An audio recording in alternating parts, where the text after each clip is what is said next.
இது என்ன பழம்னு உங்களுக்கே தெரியும். நம்ம வெள்ளாம்பழம் தாங்க. சரஸ்வதி பூஜை முடிஞ்சு 10 நாள் ஆச்சு. இன்றைக்கி தான் பார்த்தேன். உடச்சி பார்க்கலாம் எப்படி இருக்குன்னு. பழுத்துருச்சு. இது எப்படி செய்யணுன்றதை சொல்கிறேன். ஒரு பவுல் எடுத்துக்கோங்க, ஒரு ஸ்பூன் எடுத்துக்கோங்க, உள்ள விதையெல்லாம் எடுத்து போட்டுருங்க. எடுத்து போட்டுட்டு அதை நல்லா மசிச்சு விடுங்க. அதை எடுத்து டேஸ்ட்டு பார்த்தா நல்லாவே இருக்காது. அப்படி சாப்பிடக்கூடாதுங்க. அப்புறம் எப்படி சாப்பிட்றது? நாட்டு சர்க்கரை இதை நம்ம தேவைக்கேற்ப போட்டுக்கோங்க. இந்த பழம் ரொம்ப புளிக்கும்.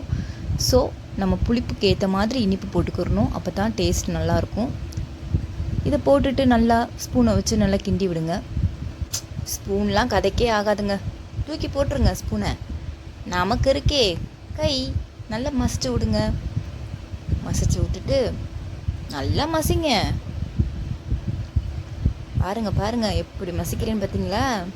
இந்த மாதிரி மசிச்சு விட்டுட்டு இந்த பதத்துக்கு வரணும் நேயர்களே. பார்த்தீங்களா எப்படி இருக்குன்ட்டு? அப்படியே ஒரு ஸ்பூன் எடுத்து அப்படியே ரசித்து எடுத்து வாயில் போட்டு அப்படியே சாப்பிட்டோன்னு வச்சுக்கோங்க. வேறு லெவல் டேஸ்ட். நீங்களும் ட்ரை பண்ணி பாருங்கள். அடுத்த வீடியோவில்